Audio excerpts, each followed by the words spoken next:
நாகை மற்றும் மாவட்டத்தின் பல்வேறு பகுதிகளில் மிதமான மழை பெய்தது. வேளாங்கண்ணி, திருக்குவளை, கீழ்வேளூர், கீழையூர், வலிவலம் உள்ளிட்ட பகுதிகளில் 1 மணி நேரத்திற்கு மேலாக மழை நீடித்தது. இதனால் வெப்பம் தணிந்து குளிர்ச்சியான சூழல் நிலவுகிறது. பொதுமக்கள் மற்றும் விவசாயிகள் மகிழ்ச்சி அடைந்துள்ளனர்.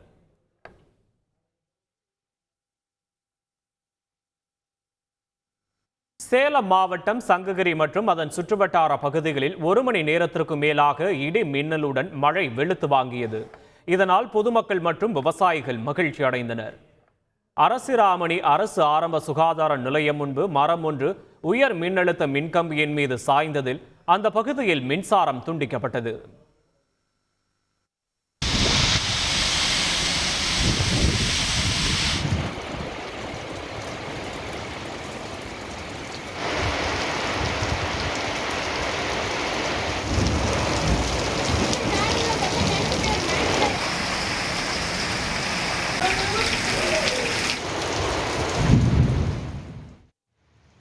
ஈரோடு மாவட்டம் பவானி மற்றும் சுற்றுவட்டார பகுதிகளில் கனமழை பெய்ததால் விவசாயிகள் மற்றும் பொதுமக்கள் மகிழ்ச்சி அடைந்தனர்.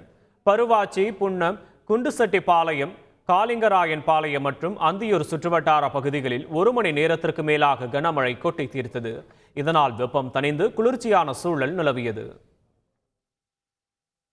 தேனி மாவட்டம் பெரியகுளம் மற்றும் அதன் சுற்றுவட்டார பகுதிகளில் கனமழை வெளுத்து வாங்கியது. மேற்கு தொடர்ச்சி மலைப்பகுதிகளான செலும்பு ஆறு வனப்பகுதி, புலிக்கூடு வனப்பகுதி, கும்பக்கரை வனப்பகுதி, கல்லாறு வனப்பகுதி, சோத்துப்பாறை வனப்பகுதி உள்ளிட்ட பகுதிகளில் நல்ல மழை பெய்தது. தொடர்ந்து பெரியகுளம் தாலுகாவிற்கு உட்பட்ட அனைத்து பகுதிகளிலும் கனமழை பெய்தது. இதனால் விவசாயிகளும் பொதுமக்களும் மகிழ்ச்சி அடைந்தனர். குஜராத் மாநிலத்தில் இடைவிடாத கனமழை பெய்து வரும் நிலையில் சூரத்தின் பல்வேறு பகுதிகளில் கடுமையான வெள்ளம் ஏற்பட்டுள்ளது. பிரதான சாலைகளை வெள்ளம் சூழ்ந்துள்ளது. வாகனங்கள் தண்ணீரில் மிதந்தபடி செல்கின்றன. பொதுமக்கள் கடுமையாக பாதிக்கப்பட்டுள்ளனர்.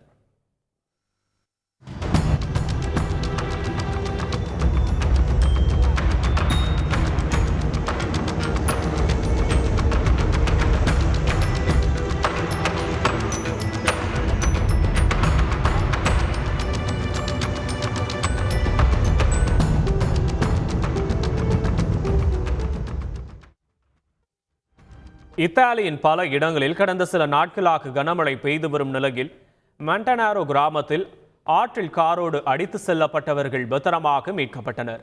எதிர்பாராத விதமாக திடீரென பேய்மழை கொட்டி தீர்த்தலில் சிறிய குளங்கள் பலவற்றிலும் பெருவெள்ளம் ஏற்பட்டது.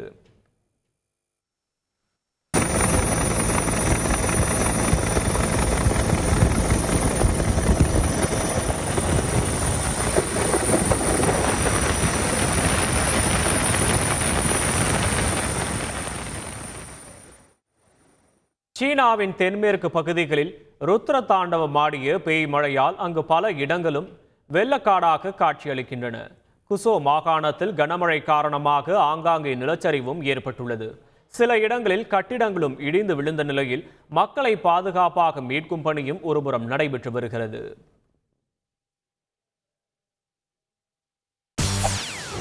செய்திகளை உடனுக்குடன் தெரிந்து கொள்ள உடனே சப்ஸ்கிரைப் பண்ணுங்க.